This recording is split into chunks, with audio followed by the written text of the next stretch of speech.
What time do we start? Sir, we can start now. I think Yeah, you we're can start already. Yeah, so We done already. okay. Good afternoon, colleagues. Welcome to the third webinar of the EAU Philippine Chapter webinar series for COVID-19. Today, it's entitled COVID-19 in Europe, the Lessons Learned. Again, this activity is in collaboration with the Philippine Urological Association and the Philippine Alliance for Urolithiasis. And currently, we're in partnership with KarlStorz Philippines and the Telemedicine Network of the Philippines. Bella.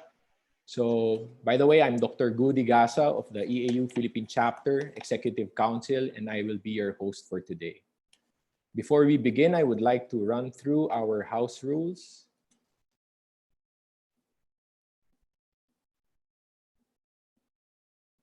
So here, for everyone, kindly turn off your microphone to avoid or minimize background noise. Please use the Q&A box on your screens for your questions. Kindly indicate your name and country for proper acknowledgement. And kindly note that questions will be entertained and answered during the open forum only. Thank you very much for your cooperation. Now I would like to give the microphone to Dr. Patrick Tuliao. He's an Executive Council member of the EAU Philippine Chapter and the current Editor-in-Chief of the Philippine Journal of Urology for our invocation. Doc Pat. Thank you, Goody. Good afternoon, everyone, and good morning in Europe. Let us pray. Let's put ourselves in the presence of the Lord. In the name of the Father, of the Son, of the Holy Spirit. Amen. Dearest Lord, thank you for gathering us here today as we embark on another activity for the sake of learning and camaraderie. Today, we once again offer you our hearts and our minds. Please continue to bless our speakers, facilitators, attendees, and industry sponsors. We pray that you deepen our comprehension, broaden our thinking, and transform our understanding of what we are about to witness in this special conference today. These we ask through Christ our Lord. Amen. In the name of the Father, and the Son, and the Holy Spirit. Amen. Thank you very much, Dr. Tuliao. To begin our program proper, we have the President of the Philippine Urological Association, Dr. Harry G. Longno, for the opening remarks. Dr. Longno. Good afternoon, everybody. The Philippine Urological Association Executive Council is proud to announce that the virtual annual convention has already been set into motion in its objective to provide its members with an exceptional Congress. We cannot wait for hope to come, and we have to be creative. This is the very reason that most of the subspecialties and chapters organization are giving you loads of teleconferencing activities to familiarize ourselves with this means of communication. We are fortunate that the Philippine chapter of the EAU has been very responsive and has made a series of webinars for us to combat the pandemic and how we can return to practice. We are fortunate to have with us today a special lecturer and a good friend, Dr. Jens Rasweiler, who will give us an update on our road to recovery. I would also like to thank our partner stores for their support. And I hope everyone is well and in good health. May the good Lord bless all of us. Good afternoon to everyone. Thank you very much, Mr. President. So before we begin with the lecture proper, we would like to get an idea on the experience of our audience through a poll question. Doc Jeff, could you launch our first poll question for today?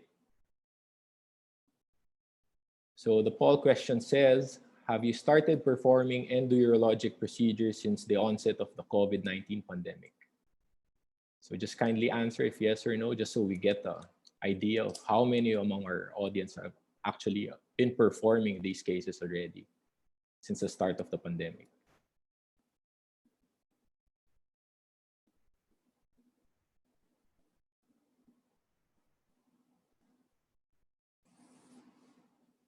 We still have around 50% waiting for the 50% to answer the poll.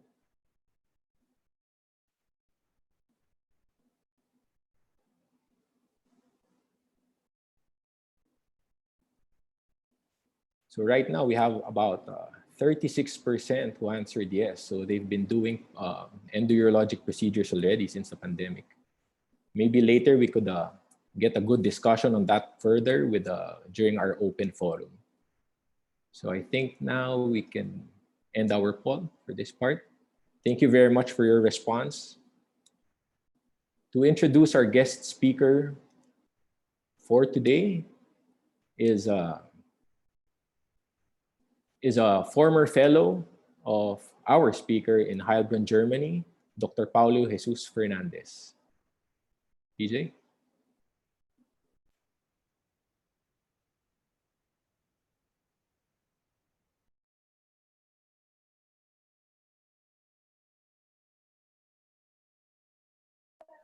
PJ, you're on mute. You're on mute.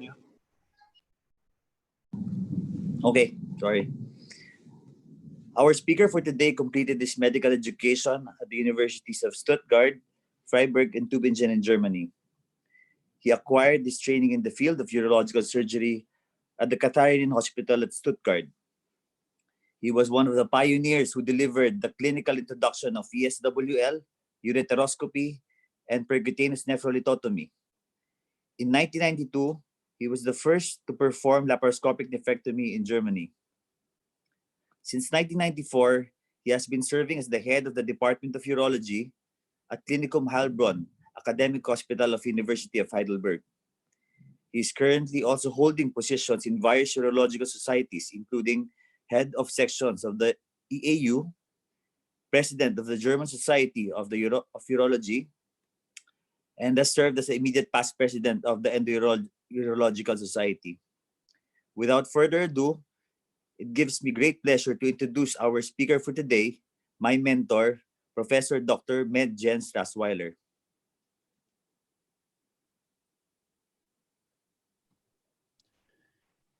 So thank you very much for the kind words. Shall I now start the talk? It gives me a real pleasure to be with my friends here in a different format, but I think it's really a nice thing. And before I wanted to start my talk, I just want to tell you that, of course, every one of us has faced a certain time. Maybe we were a little earlier in our timing. And I want to give you a little bit of the experience that I had with the pandemic from a general standpoint, but of course also from a urology standpoint. I try now to load my slide, and this should work this way and this way. So I hope everyone can see is everything set? Do you see my slides? Yes, Chef, we can see them. Very good. Okay. Thank you. So the question is COVID-19 in European urology, the lessons learned. And we have to learn lessons and probably also what we have to do in the future better. I think there are some parts. Of course, we are all challenged by this new virus attacking the respiratory tract. It has some similarities to influenza and of course to the SARS virus, the very dangerous SARS virus. But there are no demographic data, no specific vaccine, no specific drug. So this is the situation which is always in our heads. And we have to rely sometimes to a certain amount to the epidemiologist and to the virologist. And you know, there are several parameters evaluation. So this is very simple. The incidence, the mortality rate, which are usually the figures we are doing, and the number of healed patients when you see the graphs. Also, there is the reproduction number, the basic reproduction number R0. And what I will show to you, I think this is more showing the cause in the countries is the effective reproduction number, and you should not get, let's say, mixed up. And of course, the reproduction numbers tells you how quickly the disease will be spread. And I guess we really need to understand COVID-19. What are the curves that we see? Here you see the incidence in Europe. I come to this a little later. What is the natural cause of disease? What are the impact of the measures that we do? And what is the prediction of the future cause? I think this is always now a problem that nobody really relies on some graphs. Always we are waiting for the second wave. And this is, you see, even you are now talking about not to have your meeting in, let's say in November or so. And the question is why this is really necessary, or can we be a little bit more patient? And there is an interesting thing I really want to focus on, if you have time. Look at the simulation of an epidemic. It's 3 blue, 1 brown. So you can find this in the internet. And it's very interesting because it gives you some ideas about the theory of an epidemic model, and they're using the SRI. This is the susceptible patients. You can be infected, the recovered and died, or the removed patients who are no more susceptible, and the infected patients in the real run. Very hesitant to generalize And any here of the you lessons see, here without deeper consideration. you can see That sometimes said, the cause I think of it can the be healthy disease. to engage the little scientist inside all of us and take the chance to be The interesting experimental thing and here is quantitative, that it's always even a if it's in curve. a necessarily limited fashion. So it's only one Especially when if the I alternative is keep. to dwell on headlines and uncertainty. And this is, you see, what I want to see. You can here show in this model some impacts of hygiene, the role of markets. These are not the real hotspots. These are the places, really the markets where you buy your shops. When we open now new shops, and the role of social distance as one of the main factors. And as you saw here, you can see the videos. It's very interesting that if you look, for example, if you compare control and social distance plus no market. So this is like keep the patients in a prison. Maybe they have done it in Wuhan at a certain time. So they were not even allowed to go out to buy something on the market or whatever. And this is the situation that we have now, that you have markets, but we keep the social distance, or we wear the masks. And you see the difference is a little bit in between, but it's ending. So there is no second wave. And I think this is the most important message we need to have, that we always are waiting for a curve, and this will end. It takes a little longer time, but it will end. And there may be some little minor hotspots afterwards, but it will end. And I think this is a very important message probably in the future, that this is, of course, we may have to live with the COVID virus, but probably it may come back. If it comes back, then in next winter, in October or whatever, November or so, but not over the summertime, I'm quite sure. And this is probably something that we need to know, and for us, it's very important. Now, you have a high contagiosity of the virus if you have a short distance. So let's say, and I show you, this has happened in Germany, for example, or in Austria mainly, and in Italy at the ski resorts. So where the barman was infected, and they were doing dancing and these Oktoberfest festival type of things. So then you are very close together, and this is, of course, then it explodes, and you get this high contagiosity of an R0, that one patient infects immediately 3 or 4 patients. And this has indeed happened also then in Germany, because these people come back. Nobody was aware about this. And then they got into it. And we had, of course, some hotspots, for example, in France. We have seen this now also again. These were religious groups that came together. We had some carnival festivals. So there are certain things that has happened, and they are really going, let's say, to entertain this. And this is the most dangerous situation. Of course, we may have to avoid in the future, or to see that we are protected. You know all that we have an incubation time of about 7 days, and the manifestation index is 60 to 80%. And probably the underdiagnosed factor, because they are all asymptomatic, we know this now from our studies from in Germany, is about 20. So you can say, if you see now the figures in the Philippines or in Germany, these are now about 280,000. So times 20, this is probably the real effect that you get. People have really been exposed to the virus. And only 10 to 25% have this critical ARDS that it has to be treated. And you see the European fatality rate is 10.5. In Germany, it's a little lower. And this is probably something we have to think about why this is and what makes it. So this is what I mentioned. This is the China market. This is here a chronology of a failure. This is what has happened with a ski resort, Mardi Gras, probably also in the States. Retirement homes can be some of this, but the retirement homes are not so dangerous because the people are not going around, so they are more fixed. But of course, Mardi Gras, these people go away and then spread out the virus everywhere, and the same with these après-ski events. So these are the real hotspots.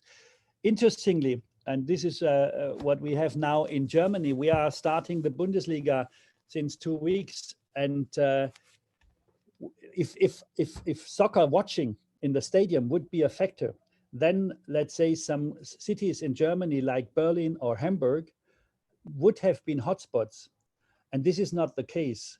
So they have 2 teams for example, in Berlin, they have 2 teams in the Bundesliga in Hamburg, and there are not hotspots. So sometimes you see this is not everything is like in the same range. So you can say probably watching a soccer game, even in a big stadium, does not play such an important role.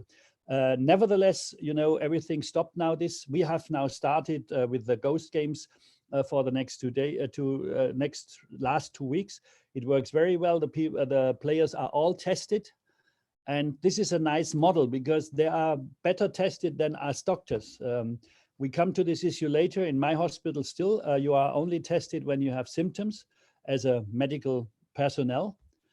We have about 67 positive cases, 1 severe case, we must say, but not so many others. But all the others, if you have asymptomatic, there is no routine testing in our hospital at the moment. Now, what are the principles? And you see this, my mask from my club, VfB Stuttgart. So this is social distancing, which is important. You know, the interesting thing in the beginning, we didn't learn from Asia that we say, okay, the masks you are used in Asia, even with the flu or even with, let's say, with an influenza, that if you have a problem with your nose, you wear the mask. Particularly in China and in Japan. And so there was a discussion whether the masks were not tight enough, the pores allow that the virus can go through. And I think this is a total bullshit, because you can avoid all these, let's say, sneezing and all these problems. You can really decrease by wearing masks. And it's also probably like a mental thing. If you wear this, you take a little bit more care and you are more social distancing. Hand washes, of course, was clear. Cleaning of environmental surface. I saw very nice videos from the Philippines when they were using disinfectant, I don't know, in the trains or whatever, in some places. Quarantine is something that theoretically works wonderful, but it's very difficult to do. And it's not a real helper, because in Italy, in the beginning, they knew there was this little village. In Germany also, we had one area. They put them under quarantine, but they could not avoid the spreading of the virus. They could not avoid the wave that we experienced, despite all these quarantine measurements. So quarantine is only a theoretical thing, probably. And this is interesting because we have this now still. You cannot come at the moment to Germany. Maybe they will unlock this now. without having a 2 weeks quarantine from outside, particularly Europe, but even I think also from other countries. The lockdown, this is something which probably might have been effective. I show this a little later. So we know, and this is, I think, the most important thing, the situation we have only unspecific drugs. Chloroquine, I must say, didn't work in our hands. As in our ICU, they tried chloroquine or hydrochloroquine, it didn't work. We have not much experience with remdesivir and lopanavir because these were, we had in Germany at least no approval. There are FDA approval was there and they didn't want to try it. So our intensive care units were just focusing on this unspecific treatment. And also there is little experience with convalescent plasma. And of course the vaccine is still away and not existing. So here you see even there are you can find very nice dosages that you have to give it, but the results overall are not so really convincing. Maybe in an early stage you can use lopanavir or these things, but or remdesivir, but it's not really the solution. This is quite clear. So the solution is probably good organization, and this is what we have to learn in the future. And every country, I think, has the capacity. I would really say has the capacity to have enough room, because it's not such an overwhelming wave. I will show you the graphs afterwards that are coming. So it's a wave, and it's a wave that comes in 2 to 3 weeks, and you have to be prepared. But the problem is that it's coming on focal areas. It's not coming spreading out through a country. It's coming on the hotspots. And these hotspots have to be not only prepared, they have probably to send the patients to other places very soon. What you do is non-invasive ventilation, intubated ventilation, if you see these lungs like this. And then, of course, if you have ECMO, then it's very helpful. You can get patients then probably back from ECMO, and very important, diuretics and antithrombotic treatment. So coming back to the lockdown, and this is the interesting thing, did someone made a mistake, particularly the European countries? And for me, it's not completely clear, and I show you the curves. Remember that very early, Italy closed the schools, they closed the restaurants, and they started the isolation, so that is the real lockdown. About 2 weeks later, Spain and Germany and France around the same time reacted. And it's very interesting if you see, for example, the graphs here in Germany. And so I come later, you see the lockdown was on the 23rd March, and then 2 weeks afterwards, we had our peak. We had more cases, 40,000 cases than Italy. Italy has maximally in 1 week 37,000 cases, and they were not able to handle this. Of course, you should really calculate only week-wise, because if you go every day, these factors are influenced by the number of tests, the quality of registration, depending on holidays where the registration is not so good. And of course, sometimes depending on local hotspots, when you find again some really, you do then more examinations in these hotspots, for example, retirement homes. And you see here, and this is very interesting, what has happened. So, because this is a theoretical thing, but it has a maximal practical impact about our discussions with our hospital, with our steering committee, COVID steering committee, which whom I was fighting my whole last 4-6 weeks, because they said, oh, Rasweiler, he's not understanding us, and he still wants to do surgery, and so on. And it's really something that they didn't rely on me. I send them every week now. I think I started here at this time, my report, and this is just taking the counts from the John Hopkins basis, and you see there it's going up and down, and then the best thing is to calculate the effective reproductive number. You see this, so it goes up 2 weeks after the lockdown, and then it goes down. And it goes down despite we started with more markets, opening the schools, opening the restaurants. It still goes down. It doesn't go down. Sometimes normally it's a factor of 0.7. Also this is this reproductive factor, which shows immediately that everything goes down.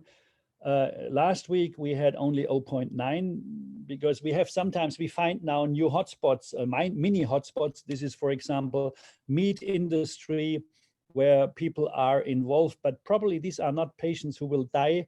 These are just foreign workers from Romania or so, and they are not well paid. They live very close together in inadequate homes, we must really admit, and it's always known it was a long problem. Now this pops up here. But nevertheless, despite everything and everyone here, you see, when we were here, they said, oh, now the wave is coming, the second wave. And you hear your politicians saying the same. And then second wave, and we have to be careful. And I told them, it will disappear. And I knew a little bit about the 20th week of the year. I show you afterwards, because this is a little bit similar to influenza. And the question is now, is this here a curve of the natural cause of disease, or was the lockdown the reason because everything went down? And this, until now, we cannot really answer. But what I can show you, that if you take Europe, it's all the same. So go to Italy, and I told you early they closed the universities. The lockdowns, they started here in this week. And then 2 weeks after they had their peak, it went down. The others, France and Germany, you see Germany is the green. We had more cases than Italy. Spain was the winner. Oh, sorry. Spain was the winner. And then, oh, good, sorry. So Spain was the winner, and then it went, but everywhere it goes down. And now the problem of the social system, or the I would say the medical system, is how to deal with these 2 weeks or 3 weeks of a critical period. How can you do this? And you have to be prepared that there are patients, but it's not overflowing. You see, it's a number of patients that you can manage. And I can show you the figures in Germany, because this is now the mortality. You see, if you go back, this is the this was the incidence. So when they started 2 weeks after, and afterwards we come to the mortality, sorry. The mortality depends a little bit when you do this. Initially, when you have a lot of cases, but the deaths are not occurring, you have a very low mortality, but these are now the final numbers. So we are at 4.5%, Italy is 14.2%, and so on. And if you look here, there was a problem in France, and we knew this because this was on the press. This was the time when they sent their patients with a TGV, I don't know, to Marseille or to other places from the critical areas close to our border in Alsace. And it was the time when we even in our hospital took 2 or 3 patients from them on our ICU. And these problems of mortality, if you look at our figures, where we had always enough beds spread out, is the main difference. And I would say it has nothing to do with the quality of the intensive care people. It has to do with these patients stay for 2 weeks at least in an ICU in a critical situation, and then the ICU is full. So you have 20 places, respiratory places, and then it's full. And then if the next coming, you cannot treat them adequately. So you have, as a state or a system, you have to send them to other places. And even this has not worked out nicely, because in Europe, we at that time, at the really critical time, we helped France. We could have helped them much earlier. But it's the same in Italy, because the Italians from the northern parts do not want to go to the southern part just to stay there on an intensive care unit. But to survive, it would have been the best way to spread it out. And I think then they could also achieve this type, because, and this is the figure you see here, the mortality depends, of course, greatly on the capacity of intensive care units. We had in Germany a specific incentive for our hospitals. So we got for empty beds, for empty beds, 570 euros per day, which is a lot of money for an empty bed. And this is what the all administrators have in mind. And for a ventilation place, they got 50,000 euros. So it's even a model to make places. You see, we used our, let's say, intermediate care, of course. We upgraded it to a complete ICU. We didn't need to use it, but we got the money.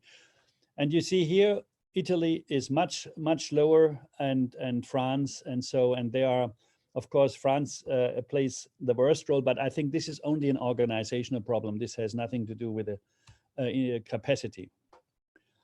And you see, this was this critical window when the France sent patients, for example, to Germany, to East Germany, to our place. Because you have this thing, and you see it, the problem is whether you have a 40% lethality or a 10% lethality on ICU, like we have.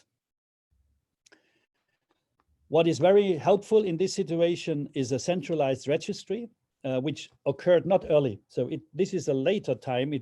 I would say even after the peak, they came on the idea, oh yeah, now we have a registry, and you see the hotspots are where some places, only 55 departments out of thousands had full intensive care units, and almost 800 had enough places.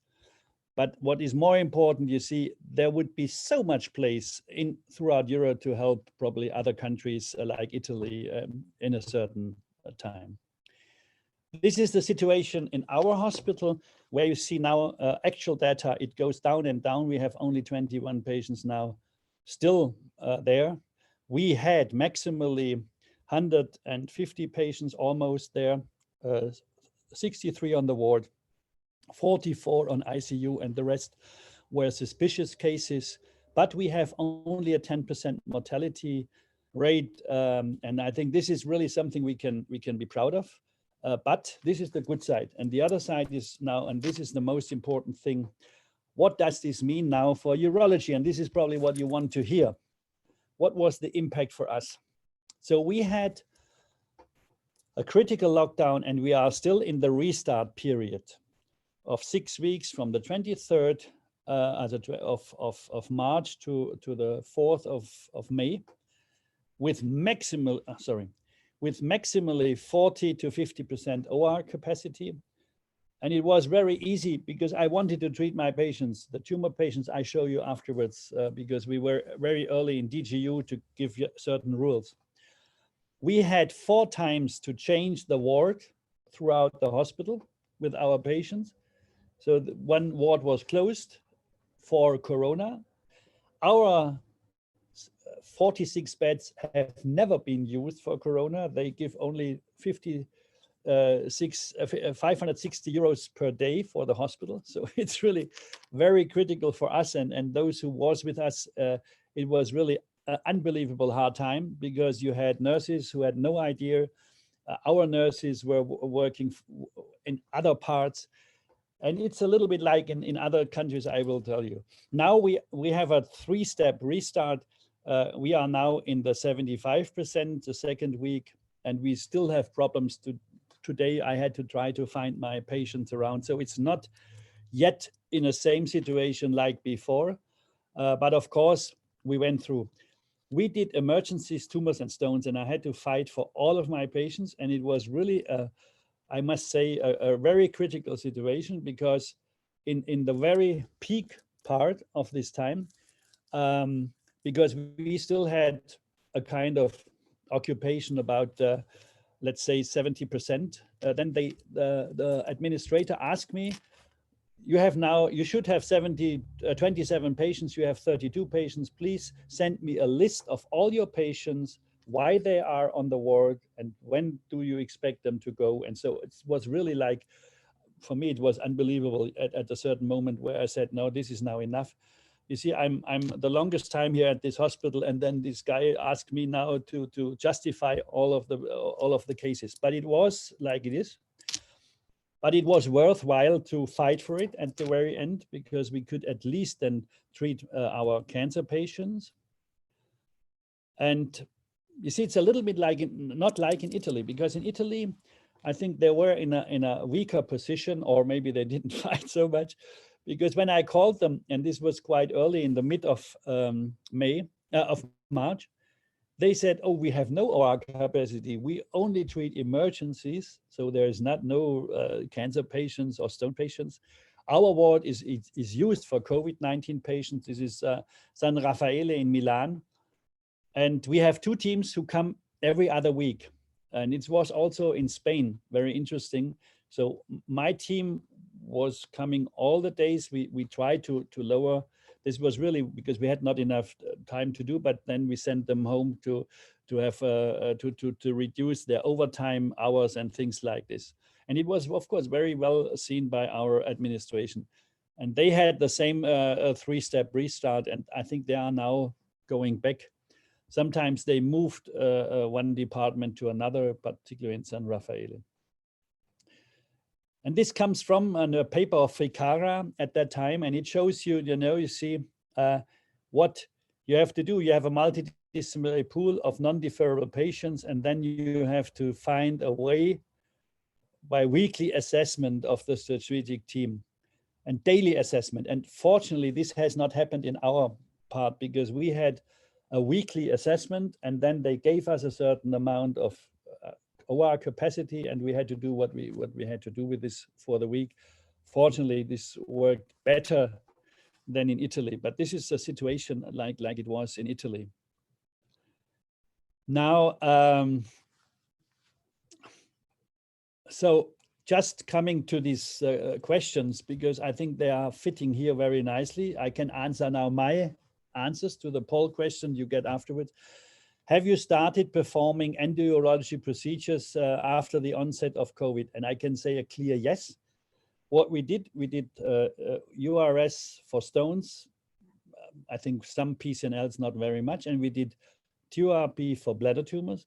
And we did stents. What we didn't do were BPH treatments. And I show you why.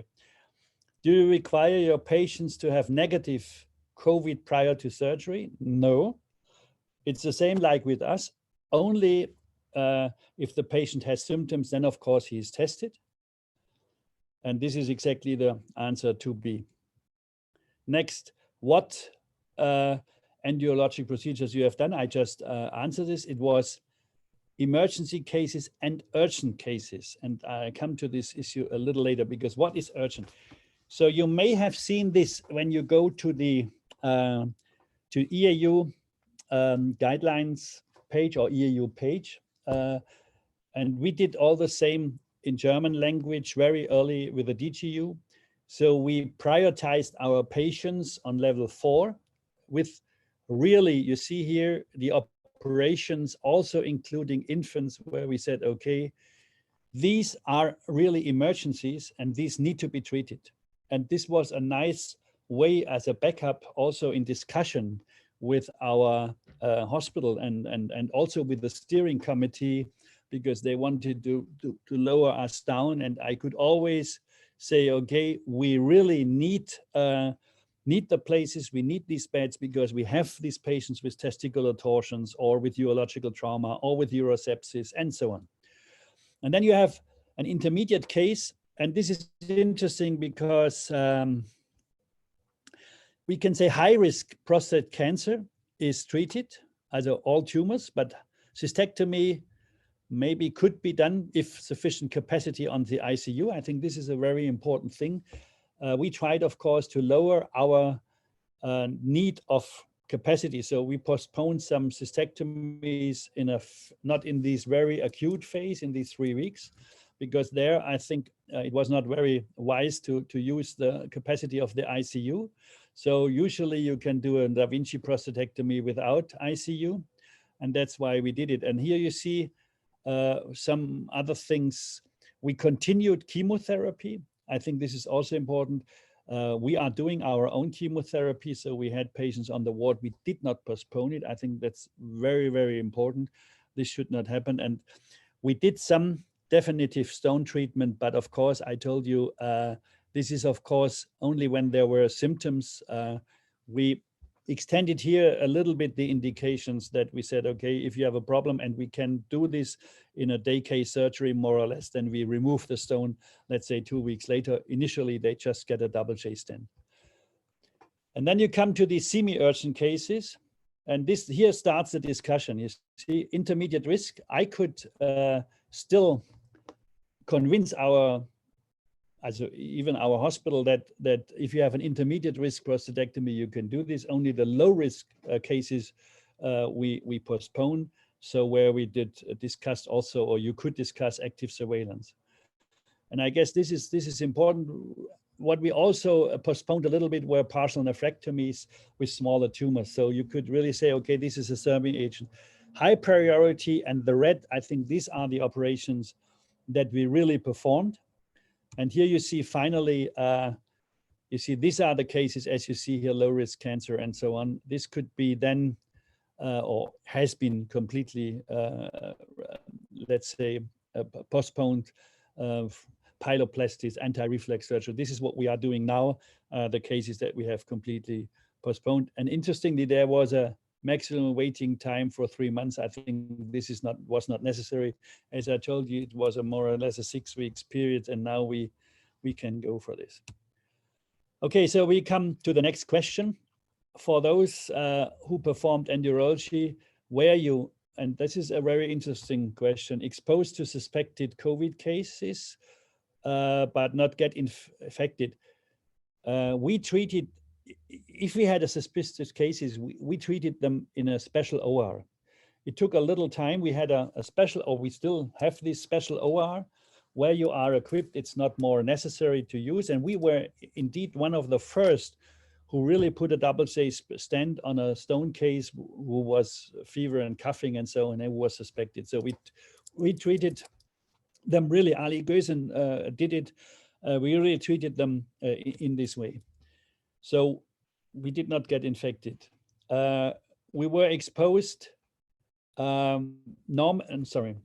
So whenever it's a positive or suspected case, the risk to get infected was not so high because we still had enough.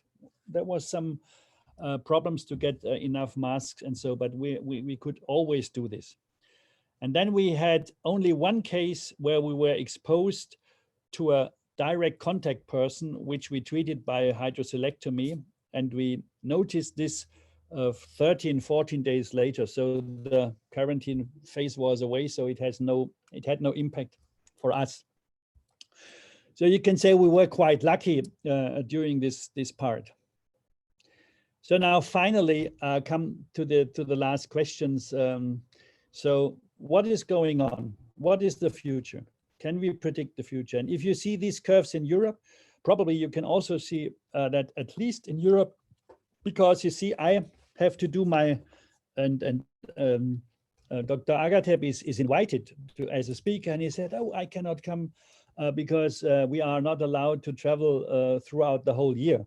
And Mrs. Merkel said there are no big events until August, 31st of August, our chancellor. And our meeting is in Sachsen, in Leipzig, and it's on the 23rd to 27th. So I'm quite sure that Agatep, if he is allowed to travel to us, he would be able to come at that time, because now Saxony will open everything. And because they had one infected case now during the last days. So there is now really the lockdown starts much easier to go. And of course, there is also something hanging on it. And because of one patient that you can diagnose, of course, it makes no sense. And this will happen. And as I mentioned, so we don't know if you look these basic factor, it's very interesting. It was higher before we did the lockdown, but I believe more in my statistics and showing that the lockdown was effective, because after 2 weeks, it went down. And just to give you an idea, this is the curve of this year of influenza. And interesting, because we did the lockdown here in this time, it went much, much quicker down.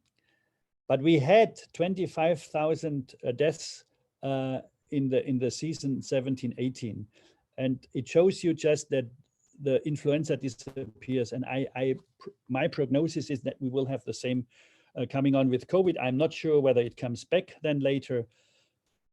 So as I mentioned, there is no significant impact of the measures. Scholars coming from quarantine. So why should this be a problem? Also the young babies, if they go to the nursing places, more markets, as I showed you from the theoretical part, are not important, but it's important to wear masks and keep the social distance. And I'm 100% sure there will be no wave. Now, what about the Philippines? And the Philippines, I think they were very good because they were able to have not such a steep curve like Spain or whatever the states or so.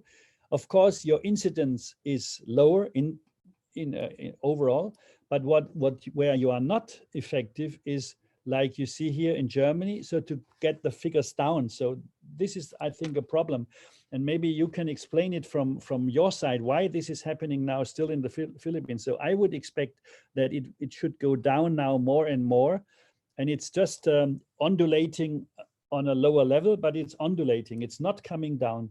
It's not like we see it here in Europe. Maybe it has to do with the season. I don't know. But with the mortality, you are getting much better. You see here, it comes down. So probably this is the most important and the good news for you. So probably, at least you are, I think you are also over your wave. Yeah? You see, you had here your mortality 2 weeks after also when it started, and this was where your problems were, but I think you are coming down. But it's not really what I would expect. I would see more a decrease there. So in summary, what are the lessons we learned? I would say really lockdown may speed up the recovery. The curve of the Philippines are a little bit like Sweden. It's interesting, you have a lockdown, but they have no lockdown, and it's also a little bit of undulation. I'm quite sure that it works. Severity of lockdown, this is the most important message in the future, has no impact on recovery, and hotspots have to be identified. Carnivals here, testing should be available for everyone. I think this comes. We will also have, of course, antibodies, which helps us in this regard a little better. Most importantly, this is the 3-week period. Maybe it happens again in winter time. Be prepared for this. Medical system needs to be provided and prepared for this. Registries, early distribution of the patients, and the timing of the restart, I think is crucial. I think it could be a little bit more speed up, but anyhow, this is probably now because we don't see so many different. So probably I would say you could really already have all the people going to the school in Germany, or to have all the babies be going in these homes where they are treated, so that allows the mothers to work again. I'm quite sure this would have no impact. No early cancellation of meetings. This is, I think, the most important message to the Philippines, and no panic waiting for the second wave. And the cancellation should be based on science. I think, it should be the different way now. Our epidemiologists should convince us why it's necessary, and they should prove us why it's necessary. And for example, you see, show me any proof that a soccer game proved to be a hotspot, or a basketball game, or whatever. And this is not happening at the moment. So maybe this will turn in the other way. We learned other lessons like these teleconferences, webinars. We will maybe have less travel expenses. We will travel less and have less time.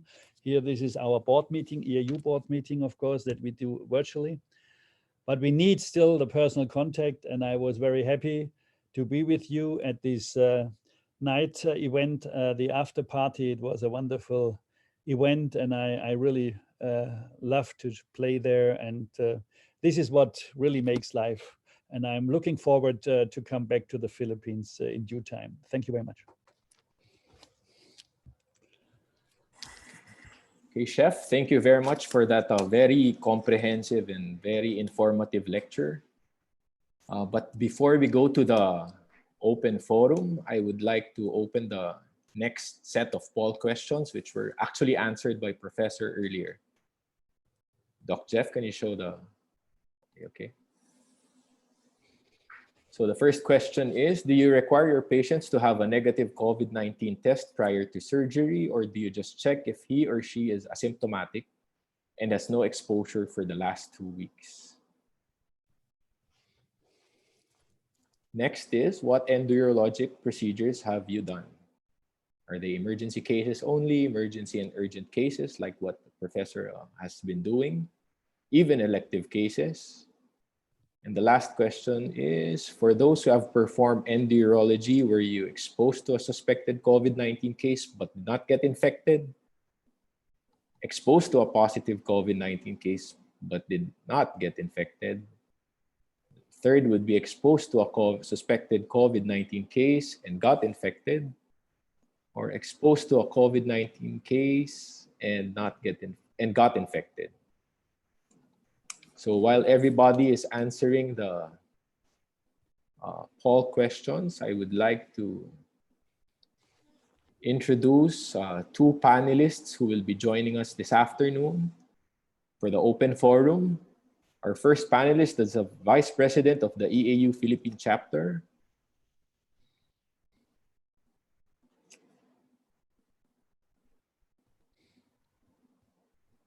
Sorry. Our first panelist is the Vice President of the EAU Philippine chapter, is an Executive Council member of the PUA, Dr. Jovido P. Agatep Jr.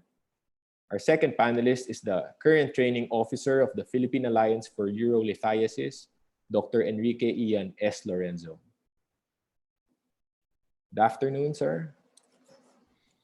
Okay. Afternoon. Afternoon. Okay. Doc Jeff, can we see the poll question answers? Thank you. So currently, for the first question, 75% require a negative COVID-19 test. Interesting. Yeah.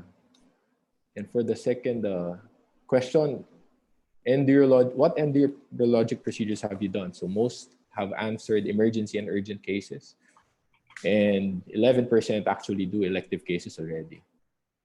For the third question, for those who have performed endourology, were you exposed to a suspected COVID but did not get infected? So fortunately, most of our participants did not get infected. So that's a very, very good thing. Okay. Very good. Okay.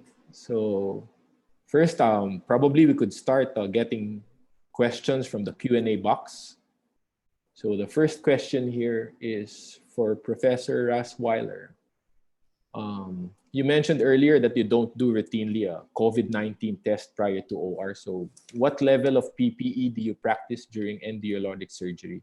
The question is from Dr. Herial of the Philippines. What do you mean by PPE? Sorry, personal protective equipment, like a mask, a face shield. So our anesthetists, they always have a complete mask with a shield. And when we do the surgery, endoscopy, because there is not very high risk that you have infected material. For the standard patient, we still have no negative experience with this. That you see, if we would have a patient who is infected and who needs treatment, let's say he's on the ICU and he has a stone or whatever, we would really treat completely with a mask, with a shield and everything. But our anesthesiologists, they are doing the initiation, intubation, completely protected. For us, when we do laparoscopy, robotic surgery, we are just wearing masks, also like standard equipment. Chef, do you still do the induction of anesthesia in a separate room? Yes. Still in a separate room? Yes. Okay. Next question is from Dr. Freddy C. the Philippines. From last week's webinar with Professor Ribal, she mentioned that all patients need to have COVID test before OR. So what's your reaction to this statement? I knew this because I discussed it with her, because of course I was involved in these guidelines, these rapid guidelines about COVID. And there were always the discussion, because I said, okay, we don't do it. And we have no negative experience. And of course, they had this bigger wave, as you saw, and they said, oh, it's absolutely necessary. And it's also written in the ERAS guidelines. I'm a little bit mixed. So in a certain, you see, my argument now, even in our hospital, is look at the curves. So it becomes completely irrelevant the longer we wait, because in this critical phase, maybe it would have made sense. If you are in this 3 weeks, critical 3 weeks, then it makes sense. But now it's you will have a lot of negative tests, and this is a waste of money. This is what probably at the moment is in the minds of our administrator. From a theoretical way, let's say, if everything could be done, what needs to be done, I'm not against it. As I would really say, it's not against it. But we had no negative experience. You know, it is the same thing. If you would have had problems over the last weeks, even in the high phase, we would of course say no, it's absolutely necessary. But we could rely on our checking. Every patient is screened, has to answer the screening questions when he comes to our ward, also to the outpatient ward, and is prepared for the surgery. So this is, we have it. And we have you see, we have also the MRSI screening questions and tests. So we're doing this. It's not that we are not doing this, but actually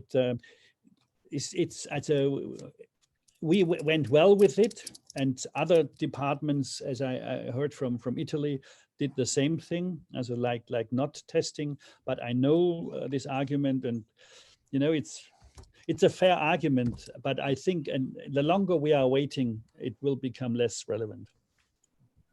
Yes, thank you, Chef. What about your for possible asymptomatic patients? So I think that's the reason why people tend to do a COVID-19 test pre-op, right? You mean that most of them could be asymptomatic, yeah. So this is why we have this questionnaire, where we said, do you have someone as in your let's say in your family or so what had happened during the last 2 weeks? So this is included in this questionnaire. So we're trying to manage this with the questionnaire, and then of course everyone is tested by temperature and specific questions. So it works out. As I can just tell you that it works out. We had no significant problems with this way, and I can understand that probably if you are working in Madrid in a certain place, or in Barcelona, like I know they had 110 patients in the Fundación Puigverd on the ICU, just COVID patients. So then you may have a different feeling about it. But we had also our patients, I must say, and it's not. But this is a little bit like, you know, the problem of as an antibiotic prophylaxis. Should we do perineal biopsies for prostate cancer? You know, it's a little bit like this, because we could avoid everything. Or can we continue with our transrectal biopsies, which I do? And of course, maybe in the future, some days one said, oh no, you can never do transrectal biopsies anymore because it's so dangerous and so, but it still works out, and we have our systems. So it's always a little of a balance, you know. So that's why I say our system works. I can understand, and you know, even we as doctors are not completely tested. Thank you, Professor. Another question from Dr. Herial of the Philippines. Does the OR setup have a negative pressure for urologic surgeries during this COVID period? Negative pressure? Yeah, we have also invested in this anti-smoke system. You know, you have the trocars that we are working. So we have changed a little bit our strategy according to the rules that has been published in laparoscopy. Thank you. Another question from Dr. Jundi of the Philippines. He would want to know, how often do healthcare workers need to have PCR testing in Germany? Do you do it routinely? Only if they are symptomatic. Only if there's. It's really at the moment only if there are. It's very interesting. There are trials now. Our health minister on the press, he says, yeah, now we have 1 million of tests available. Only 500,000 have been used. We have to test everyone. In the nursing homes, we have to test everyone in the departments. Then they said, yeah, we invest. It has to, who pays for it? It's really a little bit like this. Yeah? Who pays for it? Because it's not yet solved the problem. Who pays for it? So our hospital is not really willing to invest in it. I know a little bit from Mannheim, department where Professor Michel is, that they invested, I think they bought 11,000 tests just for the personnel.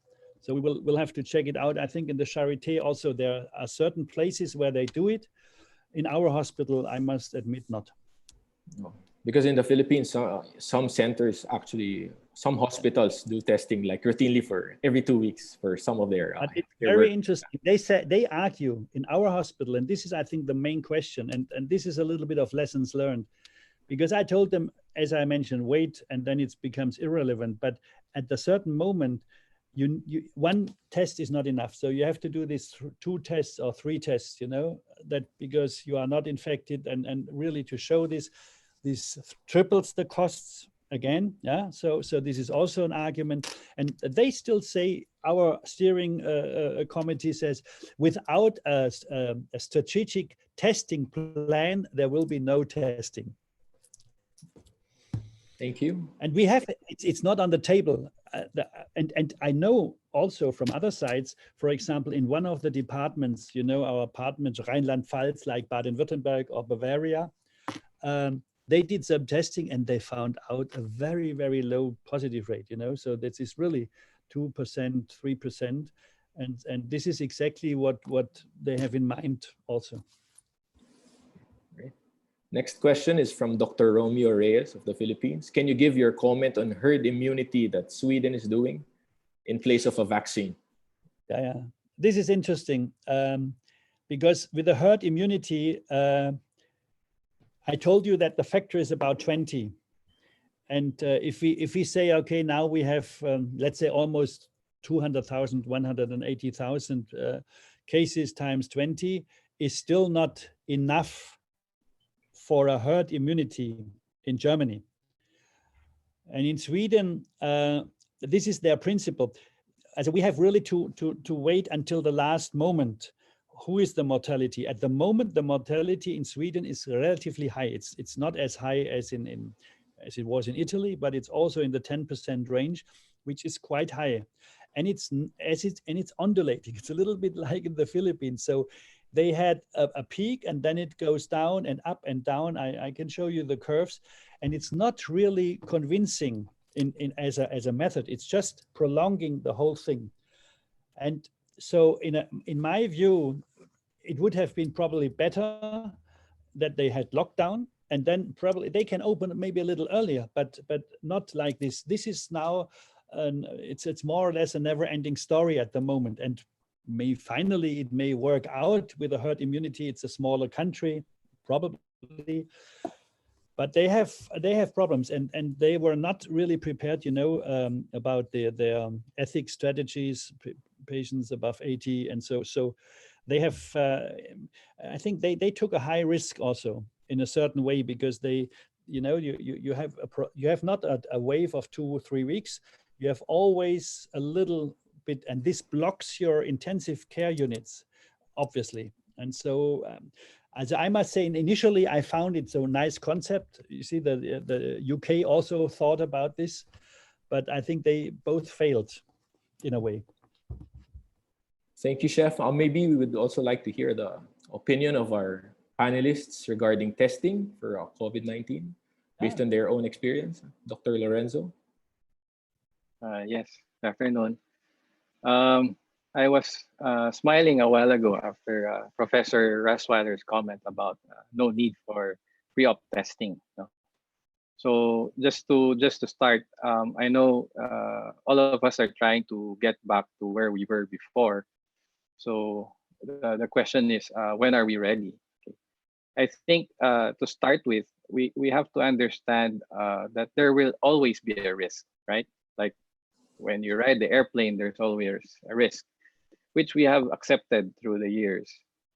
So there will always be a risk, but we have to determine what level of risk are we willing to accept in returning to our work. Okay. So we've been listening to webinars since March. We've been hearing experts like Professor Rasweiler. So we've learned a lot from them on the virus, the disease pathology. So I think even testing is inaccurate. There are still uncertainties about it. The PCR can detect 60 to 65% only. So it will never be perfect. So for me, in a patient for surgery, if you establish a good rapport with your patient, if he or she has quarantined 2 weeks, asymptomatic, and you know your patient is highly motivated that he will really follow your instructions, then I think it would be safe to proceed. But as a safety precaution on my part, if it's a non-aerosol generating procedure, a level 3 PPE would be sufficient. But if it's aerosol generating, then a level 4. Okay. Yeah. So, but we also have to look at the availability of resources. So if the PCR is available, then why not? So just get it a few days before you admit your patient. Thank you very much, Dr. Lorenzo. Dr. Agatep, would you like to share your experience? Or do you have a question? Different situations here. No, I'm working on a government hospital at the same time on a private institution. For a government hospital, up to now they don't still require preoperative testing if the patient is asymptomatic. No? But on the other side of my practice on a private hospital, all elective cases should undergo preoperative testing. No, regardless if these patients are symptomatic or asymptomatic. No, but my concern here is not only us who are doing the surgery for our safety, but also our concern for our patients.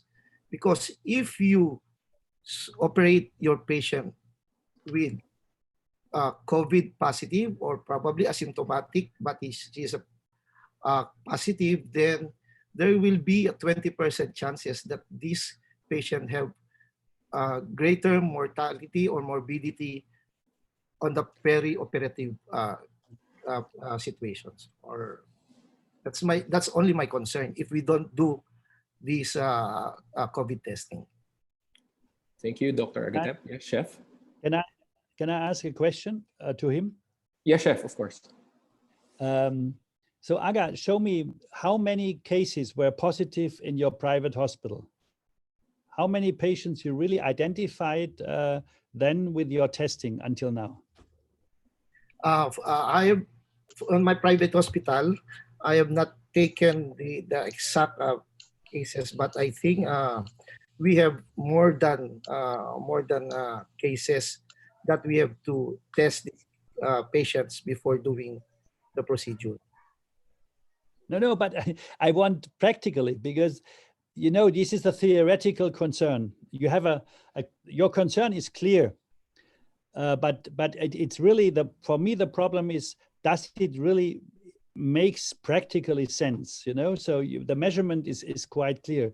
The only thing is, do you found now in your you have two systems? You can say, okay, we have this, and this works out, because we have a very low nosocomial infection rate in our hospital. I just yesterday saw the figures due to COVID. So we have maybe 3 or 4 cases where from a patient it went well, and this was probably something from a not tested patient, not as an untested patients who turned out to be positive, and then so a real nosocomial infection. But this is relatively low, or very low, the rate. So in practice it doesn't matter so much. This is my only question. So you have now experience over the last 3 or 4 weeks. How is it? Yeah. In our institution, in the government institution, we have these cases nosocomial infection. No, these are patients that they enter into the hospitals without the COVID test, without the COVID infection, but during their stay in the hospital, they become COVID positive. Mhm. We have these cases, and we see these cases in our center. And in your private practice, when you do the testing, how many were positive that you said, okay, I can do the surgery at the moment? Well, in my private practice in one hospital, then around 20%. Oh, now this is high. Okay, Yeah. good. Thank you, Dr. Agatep.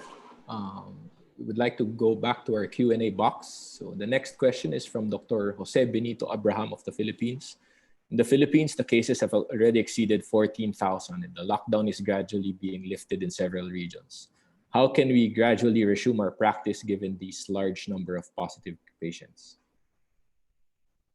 I think this is for Professor Rasweiler. I do not really get the as I know the figures are there.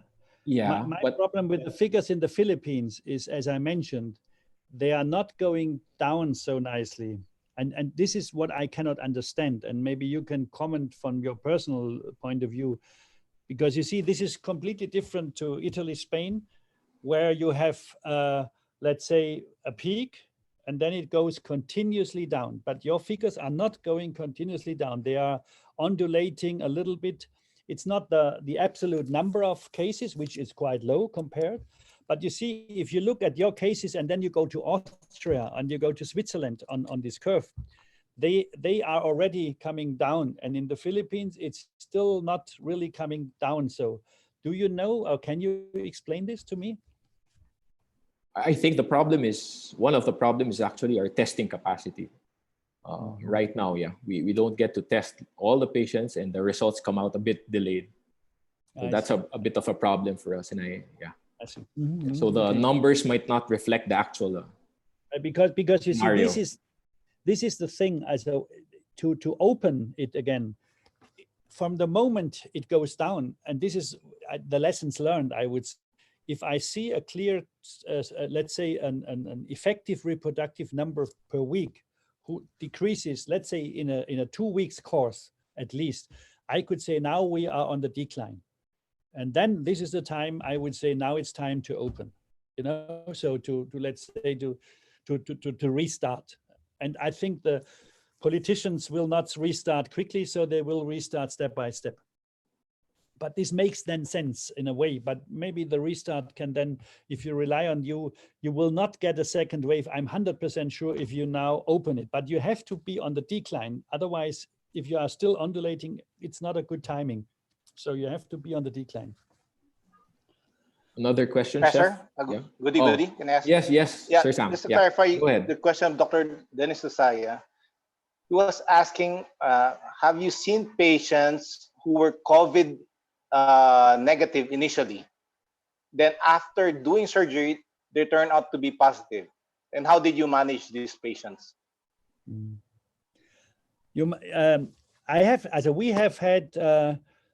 We have not had patients really determining after, in a direct correlation to the surgery.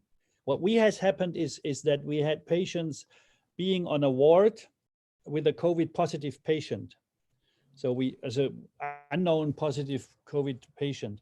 So they were in the same room, So this has happened, and then they become positive. But it's not, usually it's the other way around. Usually is it that we have two patients. Let's say one has been operated, the other one maybe also, and then it noticed that he has had contact to a COVID patient.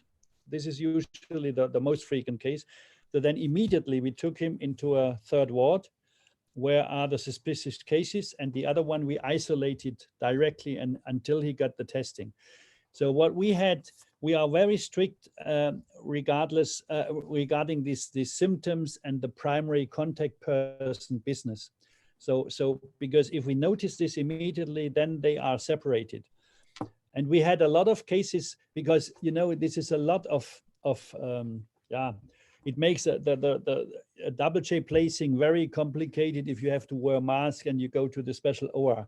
So what we usually did in these cases is we sent him to our suspicious isolating station, as in a kind of quarantine, and we waited until we got the result. If the result is negative, then we could proceed on an easier way, much easier. So this, initially this took 1 or 2 days. Now the tests are quicker, so it's more or less a 24-hour thing, unless it's really a patient who is under septicemia or really needs immediate help.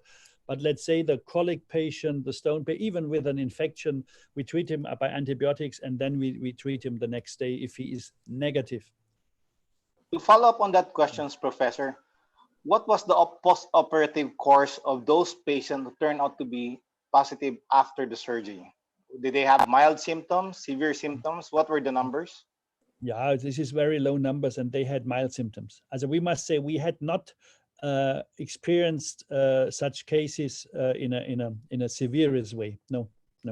As this can happen in Germany. I don't know, but in our hospital, our experience is in this regard very, very good. So these were mild symptoms. Usually, it was enough to isolate them, and they did not went to the ICU due to this, I must say. So but it's also a very rare event. That's why I mean, so there is not the thing that we say, oh, we have this danger, 10% of our patients, 20% positive patients. It's a high number, but I cannot really recover or recall this in our series that I would say 20% of our patients turned out to be positive afterwards. This is not the case.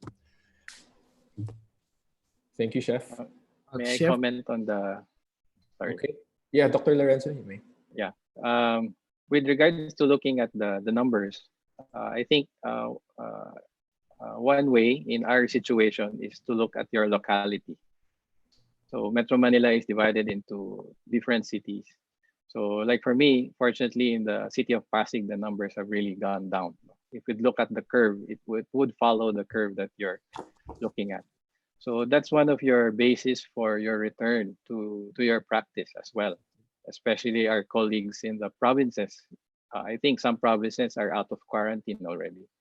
So that could be your basis. Whereas we have hotspots like in Quezon City and Manila, then we have to think about those. I understand exactly. This is clear in your country. It's a little bit very interesting. The former Eastern Germany, German Democratic Republic, they are doing very well. I don't know, because maybe they don't went skiing so much. So they were not in these hotspots initially. And these are now the first, and this is, for example, Saxony, as I mentioned. That's why I may see Dr. Agatep still in Leipzig in September. It's going down there. We have 2 or 3. I go on Thursday. I go on the east and on the Baltic Sea for vacation. The first time. I have never been there. This is COVID-free at the moment already. You know, so it's exactly what you are describing. And what they do now, and I think this makes sense, that you have not a national-wide law of unlock or so. So you can do it, as you said, especially directed to the incidents in the certain parts of the country. Thank you, Chef. The next question is actually addressed to Dr. Agatep. Dr. J.M. Ursua of the Philippines would like to clarify. You mentioned earlier that you have 20% of asymptomatic patients tested positive on COVID pre-op. Can you elaborate, please? Yeah. Yeah, because it seems to be a high number, very high number. You would want to be clarified. Two patients out of 10, so that's 20%. Okay. That's only the number that I've got. Okay. Thank you. The next question is from Dr. Rufino Agodera of the Philippines. It's addressed to Chef. For patients who are COVID suspects, is it done in a negative pressure operating room? This is for COVID suspect, not yet tested positive. Do you do them also in a negative pressure room? No, this is what I said. Usually it really depends. As if we have this emergency situation, he needs really immediately, let's say, as I mentioned, pyonephrosis, whatever, with septicemia. So then, of course, we go in our special OR. This is clear. But in mostly cases suspected, we now get the result even as let's say in 8 hours we can get the result, or in 4 or 6 hours something in our hospital. The problem is only on the weekend when they have to send it away. Our hospital is able to do about 100 tests daily, which is not so much, but it's enough, and they are doing it now in a very speedy way, so that probably they get the test and then we can decide where to go. Okay. Professor, when you say special OR, can you describe what is this special OR that you have? What is the structure? We had 2 types of ORs. One was for the suspicious diseases where we put them, which we wear all these FMP masks and things like this. And the other one was really for the COVID. So this is really with everything, as you said, low pressure, anti-smoke, all these things that we put in this room from all specialties. And so this is really, it's like you are treating a patient on the ICU. So this is the same setting where you do this. And so you minimize, we could basically exclude. I must say, I have never been there. Fortunately, Ali did it, so maybe I can ask Ali about it. so he was very 2 or 3 times he was placing a double chest and during the night shift emergency cases. So he knows very well about it, and he's still not infected. Okay, great. That's very good news. Chef, the next question is from Dr. Lusaya of the Philippines. Do you routinely perform RT-PCR for those patients who will undergo urologic surgery due to infection or sepsis? Do you do it routinely? Yeah, this is usually we do it because this is, you cannot exclude. They come with fever and severe symptoms, and so that's why we tended to do the test there, because you see, this is a kind of fever, and we do not say it's a respiratory disease. We just want to know, has this to do something with COVID? Sometimes we did even and it's funny, we did a case, we did a CT as a diagnostic, so a low dose CT to show whether the lungs shows already something, and we found a bronchial carcinoma in these patients. So finally he came with an epididymitis, but he did not really do very well. So finally we said, maybe it's still something. So we put him, it's very interesting, we put him for 2 days on the COVID suspected ward. Then he got this CT, and then they found the bronchial carcinoma. So finally we sent him elsewhere. So it was really by chance another finding. So, but this shows you a little bit how this was organized. Thank you, Chef. The next question is from Dr. Jose Benito Abram of the Philippines. I guess it would be best if even the panelists would answer this too. Do you now do face-to-face consultations? And if you do, what are your precautions? Face-to-face consultation. For me, it's clear we are opening, we have never stopped it, but we have brought it down on a 50% level. Now we are working on a 75% level. Our situation with the unification as an enlargement where we have our training room now. So we have enough space. We have basically 3 places to treat the patients. So one is for the inpatient questions that we get. One is for the outpatients we can use, and the third is for the patients who coming admitted patients that we see. So we have 4 waiting areas where we spread the patients. So we have always social distancing. We block chairs where they could not see. We have the mask to talk to them, and so this is clear what we do. Maybe sometimes if I'm far enough in my office, sometimes I put it down, but usually not. It's really something we're wearing masks in different ways, and I think we took. This is still what I think we should avoid, that the hospital becomes a hotspot, because this would be really a critical thing, and so there is a high responsibility we have and until we are down with the numbers, because my prediction is after Pentecost, when I'm back from my vacation, hopefully this is really, the numbers are going down more and more. So the last day figures we had in overall Germany, you know, we had in 1 week 40,000.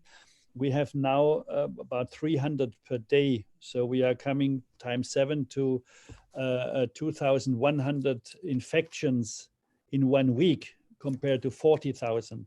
So this is going down more and more.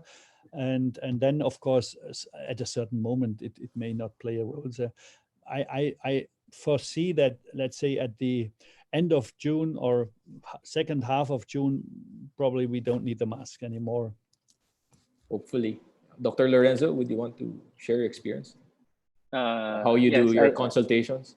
I began resuming face-to-face. I think it's a step-by-step process. It's like starting practice again. Once a week, twice a week. I think part of the process is getting used to going there. First point. Second is your attire, you know, how to keep yourself clean, and then always keeping your clinic safe. So I'm fortunate, the hospital has a health screening for all patients that come in. So they're screened there. There are foot baths there. So when they go up to the area of the clinics, we don't allow patients to go in within the clinic unless they are the ones for consult already. And then only the patient is allowed in, except if he needs a companion. My secretary and I wear N95 masks, goggles, and then ventilation should be adequate, doors open, exhaust is open, and then clean up after every patient's seen. So it's a gradual process as you develop your confidence as you keep on doing it. So you feel more safe that you're doing the same precautions, the right precautions, sanitizing each time and preparing well. Thank you, Dr. Lorenzo. What about you, Doc Aga? What precautionary measures do you use in your clinic? Dr. Agatep? Yeah. For now, I haven't really started face-to-face consultation, but I'm more active on teleconsultations. But if needed that I have to see my patient for physical examination and everything, then I have to make it sure that they are asymptomatic first. Then I will meet them in one hospital that I go, where I practice and do the physical examination. But for now, probably on the early start of June, then maybe I can start my face-to-face consultation. Thank you, Dr. Agatep. By the way, Dr. Agatep is currently the training officer in their institution in East Avenue Medical Center, while Dr. Lorenzo is the training officer for the Philippine Alliance for Urolithiasis. Do you have what are your plans for the coming months or weeks on how to resume back on doing elective surgeries in both in your respective institutions? Probably Dr. Aga, you may start. Yeah, for now, at the start of this half of May, we have already started the full outpatient consultation in our institution, no? But we have to limit the patients coming in. We limit it at 10 senior citizens and 10 non-senior citizens, no? And we decrease the time of consultation. We end the consultation at 3 p.m., no? And if I may share, we have formulated yes, if I share my slides, we have sure. Yes, please. In our department.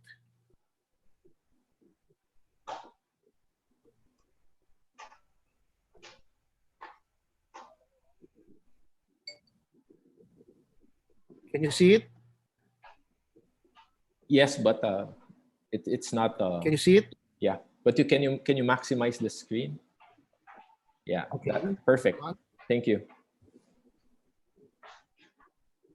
Actually, the hospital, no, where I work, in the government hospital, they asked us to formulate prioritization of our surgeries for the coming 3 months. No, and this will be subdivided into 3 phases. No, the first phase will be on June, and the second phase will be on July, and third phase will be on August. No, and all of these recommendations are basically based on the EAU guideline, which was adopted by our local society, the Philippine Urological Association. So if you can see my first slide, at the half of May and starting at the first phase, which is June, we can already accept elective cases which are for high priority for surgery. Then at the first phase, we cannot accept yet or do intermediate cases or low priority cases. On the second phase, which is on July, that's the time that we can do already intermediate priority cases. No? And of course, if the situation will be going better and better, then we can have already the low priority cases on the third phase, which is on August. No? And these are some of the cases that we have prioritized, which the bladder oncologic cases. It's first we have the non-muscle invasive bladder cancer. We recommended that we can do already these cases on the first phase, do TURBT on cases which are having macroscopic hematuria, even without blood clots. Then we can do already follow-up or surveillance cystoscopy on the non-muscle invasive cases with intermittent hematuria. No, on the second phase, then we can do already radical cystectomies. No, that will be on July.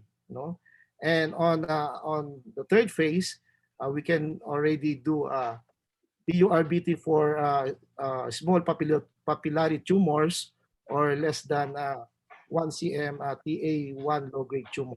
Or we can also do already a second TURBT in patients with T1 lesions and with muscle in the specimen. No? And follow up also patients with history of low or intermediate risk non-muscle invasive without hematuria. No? For the muscle invasion, we already give high priority and do the cases during the half of May, and then first up to the third phase of our surgeries. In cases where we can do already radical cystectomy on patients with T2 to T4A tumors, and we can also do TURBT on patients with invasive tumors identified on imaging modalities. No? Now, for upper tumors, we can do high priority perform nephroureterectomy already, radical nephroureterectomy on the first phase. Now, for the second phase, we can do already diagnostic surgery for upper ureterial tumor, like ureteroscopy and do biopsy. No? For renal cancer, we prioritize this already at the first phase of our surgery, and do radical nephrectomy on cases with clinically advanced RCC. And on the second phase, we will recommend radical and partial nephrectomy for asymptomatic RCC. No? And on the third phase, we can already do partial nephrectomy or partial or radical nephrectomy on patients with small tumors or patients with Bosniak 3 cysts, irrespective of size, and also patients with angiomyolipoma. Now, for prostate cancer, On the first phase, we can do already radical prostatectomy and do biopsy for advanced or highly symptomatic cases. And for the second phase, we will do biopsy for, without MRI for abnormal DRE or PSA more than 10.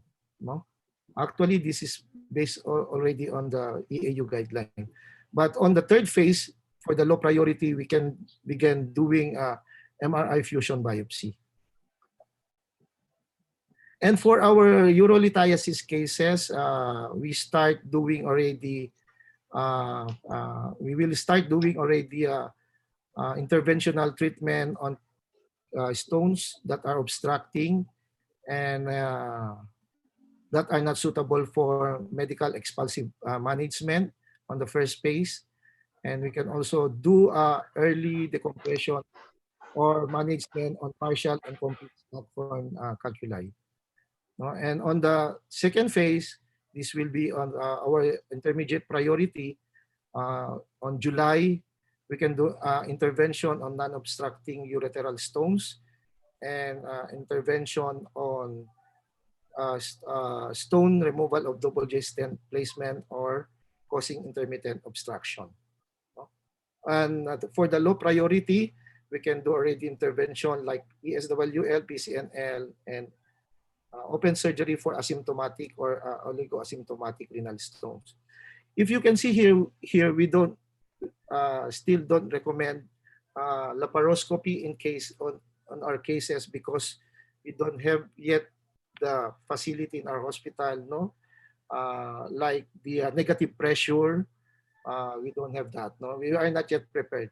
And for PCNL, hopefully, if we were able to devise a closed system system for our surgery, then we can start on the first phase of will be on June. I think this the most important cases that we have in urology at the moment. Thank you, Dr. Agatep, for sharing your very concrete plans for your institution. What about Dr. Lorenzo? What are your plans for your fellows? Yes, actually, I'm involved in two training systems.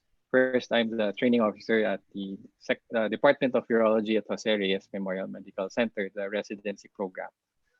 So similarly to what Dr. Agatep presented, we will be following the EAU and POA guidelines for the prioritization of treatment. But what our department prepared more about was the tedious process, the setup, because we see around 80 patients at the outpatient clinic a day, and they come in a multitude in the morning. So we have to devise a setup from their entry, the division in the rooms, the ventilation, check the air conditioning if it's centralized, all that stuff. Similarly, in the operating room, we had to devise our own system. In the ward, we have to limit the number of cases, place dividers, and we in fact bought ourselves UV light sterilizers for the OR. And we have plans to limit our cases, probably just two to three a day. But unfortunately, as a government institution, we have to wait for the government's go signal when to start. At least when the hospital starts developing the plans, the department is ready. We have our proposals, and then we can proceed with all our plans already. Now, for the fellowship program, that's what a bit trickier because our fellow is from a province, from Cebu. So fortunately for him, he was able to fly back to Cebu before the quarantine. So he's with his family. Otherwise, we could have been sending him relief goods at the dormitory. So at least he's home.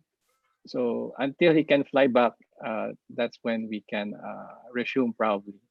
For now, we've been relying on like this, Zoom conferences, and then we've been touching more on video discussions. So at least he cannot practice his hands, at least his eyes, his mind is being practiced through the videos. Unfortunately, we don't have simulators yet, but that's the closest we can do. So with that, I'd like to pass the question to Professor Rasweiler pertaining to training. Like for our residents, if we look at the minimum requirements, I think at this time they have achieved it. But the feeling is we see that they have a great potential. They can learn more. They can be even better.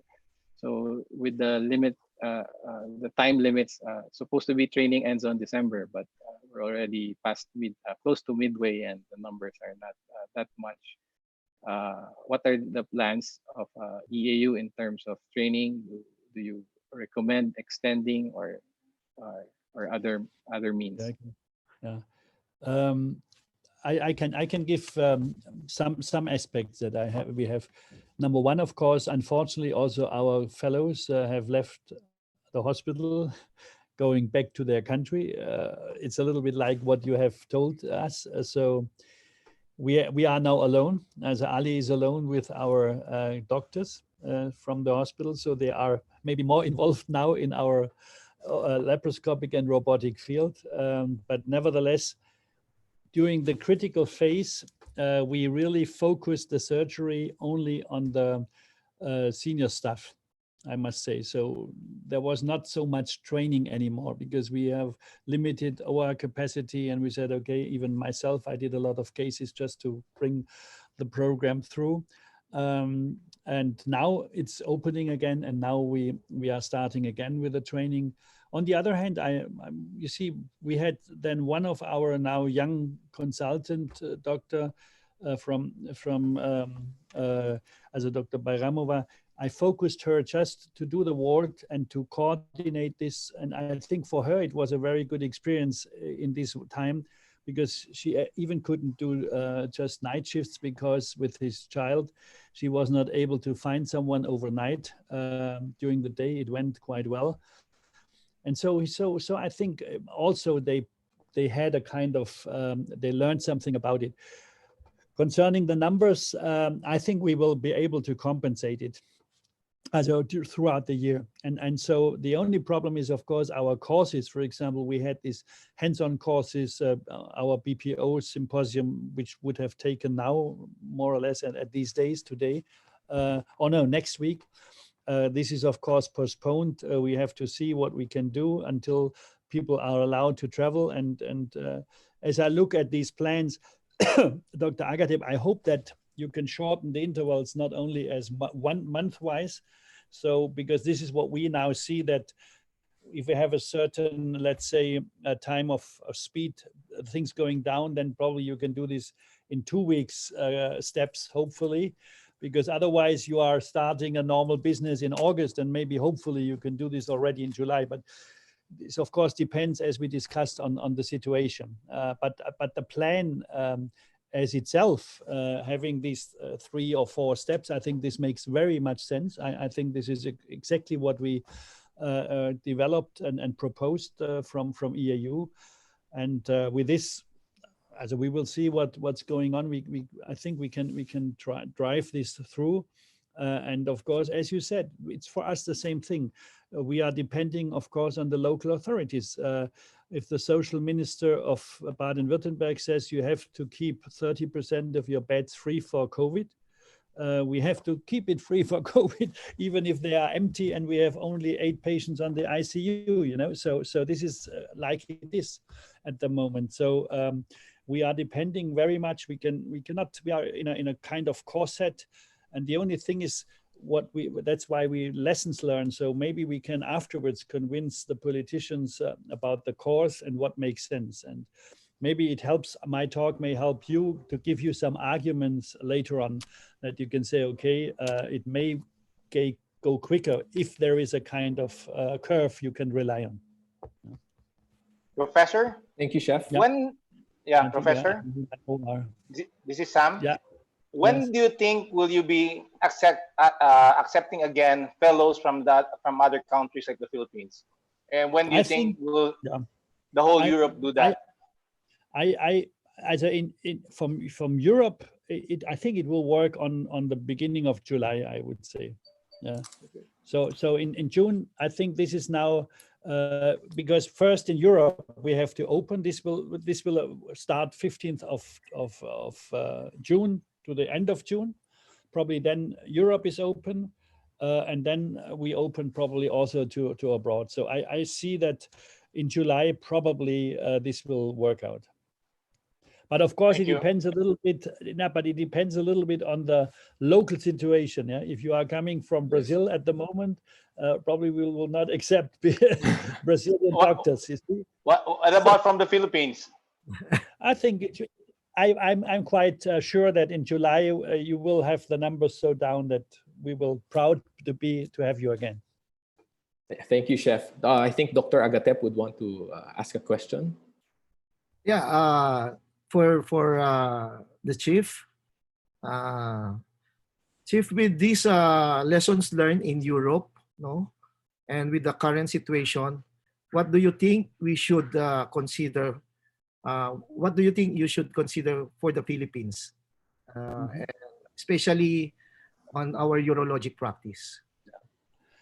I think you did already a very good job, and then the slides you presented, I think, are a very good basis of your future approach. Probably, I would really recommend one of you that also to take a little bit the figures of the Philippines from the statistics, that you get these weekly, as in a weekly period, that you have a personal idea about the speed and the development of the registration, the mortality rate in your country, because this gives you a lot of help in argumentation about the timing of opening, the timing of restart and all this. So I think this is very important, and don't do it day-wise, do it just week-wise. As I said, then you can calculate the effective reproductive number. And really then if you see it goes down now, let's say 2 weeks, 3 weeks, this gives you a nice argument to go ahead. The rest, I guess, is I think you are also in a safe situation. We had only as a 2% COVID infection or something due to, as a doctor probably obviously was infected in our poll, question 3 or 4 or what it was. So I think you are on a good way. I hope that it goes a little bit quicker, as not August will be the final opening. I hope for you that this will be a little bit earlier. But in the principle, I think you are well set. Thank you. Thank you, Chef. We'll just make a run through of the remaining questions in the Q&A box. The next question is from Dr. Herial. How concerned are you with infection of healthcare personnel, especially surgeons, through aerosol during laparoscopy and robotic surgery? I must say I'm not at all concerned, as we have no experience. Of course, you have to learn a little bit about, as it's not only to have these specific devices to follow the rules. I would recommend to start with retroperitoneoscopy and laparoscopy in the Philippines. As there is no need to wait until you have, let's say, these low pressure devices. This is not necessary. You have to work on a lower pressure maybe. You have to be careful at the end of the case, you see, not have this effect. But the risk, the real risk of getting a disease really via, you must say it's an unknown, as an asymptomatic patient, maybe in one of your hospitals, even a tested patient. So then the risk to get infected is very low. Really low, and so that's why, we have no case that has been, I think, really in the whole hospital that has been infected a doctor due to laparoscopic or robotic surgery. This is not existing. The things are happening, of course, in the ICU when you have to turn the patient, and there when you have really contact to COVID patients. This is a risk factor, but not in laparoscopy. Thank you, Chef. The next question is from Dr. Cesar Fidel from the Philippines. Is there a role of preoperative rapid COVID test? In your experience, do you do that? As I said, if you have if you have a patient with fever and we discussed this, then you should have it, yes. Thank you. Next question is from Dr. John David Balingit of the Philippines. Should physicians who are already IgG positive still be as concerned about their exposure as those who have not yet been previously infected? You mean that they have a kind of antibodies? Yes. Should they be concerned about getting exposed again and getting infected again? And of course, if you ask the virologists, they are very careful with these sentences. If you look at our statistics, also concerning the theory that you have more and more less infected people, and look at the graphs that they are shown, I think there must be some immunity. Also it cannot be, otherwise we would have, also, you know, you have some stories from Korea, or maybe some patients who get reinfected, or this is a second wave, probably not healed completely. But I think if you have had an infection and we will soon probably get all these reliable antibodies, you can rely on your immunity, I guess, at least for this year. Thank you, Chef. The next question is from Dr. Paul Anthony Sunga of the Philippines. Due to variation in hospital and community situations, do protocols in treating patients in hospitals in Germany vary as well? Or do your protocols differ we try between hospitals? I think we try to give with the DGU, with the German Urology Association, very early, kind of. You saw this list. This is just the translated English form, which is more or less also the basis for the EAU type we have. But of course, this depends also a little bit on the local situation, whether you are really, let's say, in a kind of hotspot where there are very many cases, as we discussed before, through Germany. This is not like in the Philippines, Manila and Quezon or something like this. It's more different places. And if you are there in a hospital and they have had a high load of patients, you cannot operate. This is clear. Yeah. So then you are more restricted, because we are not separating them still. So they stay there as long as they can take it in these specific areas. So evidently, despite a kind of homogeneity we wanted to achieve, there are local differences. Thank you, Chef. The last question from our Q&A box is from Dr. Jose Benito Abraham. Is PAPR excessive as protective device for endourologic procedures? In experience with PAPR, it's a powered air purifying respirator. Oh goodness, no, I don't have it. Okay. As I don't have experience, I can say. Okay. And the last question for our open forum is actually from Dr. Samuel KarlStorz. He was asking is, if let's say you have a patient who has a 2-centimeter renal mass and the patient insists in having surgery done, what would you do? Yeah, as we had 1 or 2 cases, as I said, I had to defend to do an angiomyolipoma. So this was one discussion. We did it finally.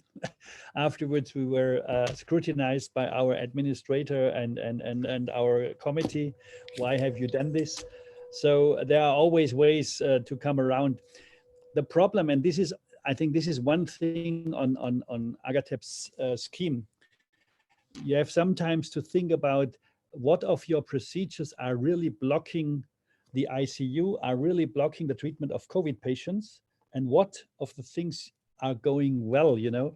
So as long as, let's say, you have a kind of OR capacity that allows you in the hospital to work, and you do not block the ICU and so on, then probably you can extend a little bit. As you see, we saw the TURB, and then you can say, okay, I do this TURB because maybe there was a little bit of hematuria a little earlier than until put him to the August line, you know.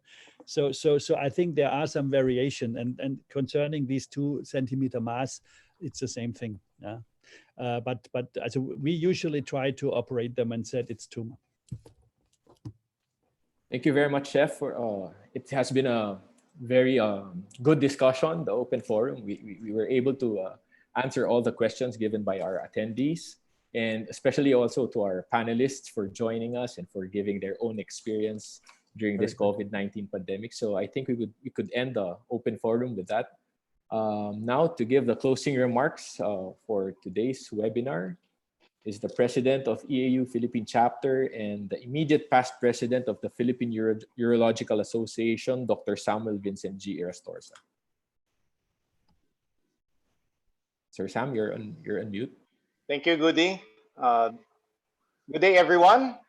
In behalf of the Philippine Urological Association, the EAU Philippine chapter, and the Philippine Alliance for Urolithiasis, I would like to thank Professor Jens Rossweiler, my chef, for the wonderful talk on their experience with the COVID, which will hopefully help all of us as we try to get back to our urologic practice. Okay, Professor has given us practical reasons not to go back to our clinics and to our practice. Thank you also to our very able moderators, Dr. Hubido Agatep and Dr. Ian Lorenzo, as well as Dr. Godofredo Gasa. Our first few webinars have been tackling the common dilemma, how to start my practice during this COVID pandemic.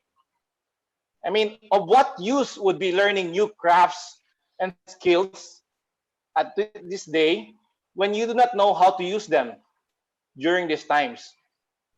Hopefully, we will be able to help you mobilize back into your clinics and into the operating theaters. After all these are done, we will get to more specific aspects of honing our crafts and learning new ones, as we are planning a webinar series in collaboration with Professor Ali Gosen. And thank you very much to our participants from around the world. We knew we will have a very good turnout because a rock star was performing today. Mabuhay and good day. Thank you also to our sponsor, Storz. Thank you very much. Thank you very much. Thank you very much, Okay. Mr. President. To give a message from our partner in this webinar is the marketing manager of KarlStorz Philippines, Ms. Clarissa De Leon. Hi, everyone. Thank you all for participating in today's webinar. Our company KarlStorz will always be in support of the PUA's program. Dankeschön, Professor Jens Rossweiler, for your excellent presentation. Dr. Jeffrey Domino and Alvin of the Telemedicine Network of the Philippines for your technical support. Dr. Sam and Dr. Goody for partnering with us. Our company, as we are shaping the future of endoscopic urology practice in the Philippines by providing innovative and quality products for your urology procedures. Again, thanks everyone. Be safe and stay healthy. And I hope to see you all again in our next webinar. Thank you very much. Thank you very much, Claire, for your support. Before Go Goody. Yes, sir. I would just like to promote our next webinar before we say goodbye to all our guests. So our next webinar for the EAU webinar series will be on Friday, 3 p.m. Philippine time. It's entitled ESWL during the COVID-19 pandemic. This will be in collaboration with the EAU section of Urolithiasis. We have invited the chairman of ULIS, Professor Kemal Sarica, and two past presidents of the Philippine Urological Association, Dr. Pedro Lantin III and Dr. Gavino N. Mercado.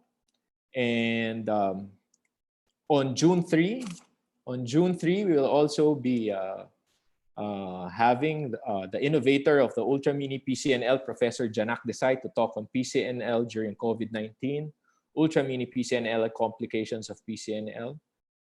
Please follow us on Facebook. Follow European Association of Urology Philippine chapter on Facebook to get more updates regarding our upcoming activities. Thank you. Yes. Picture taking? Yeah, can we have a picture taking before we end? So, yes, Chef. Who's gonna take the picture? Claire, can you take a picture, Sir Sam? Okay. One. I'll do it. One. Okay, two, Goody. three. Okay. Thank you, everyone. Thank you for joining us. Wait, Goody. Yes.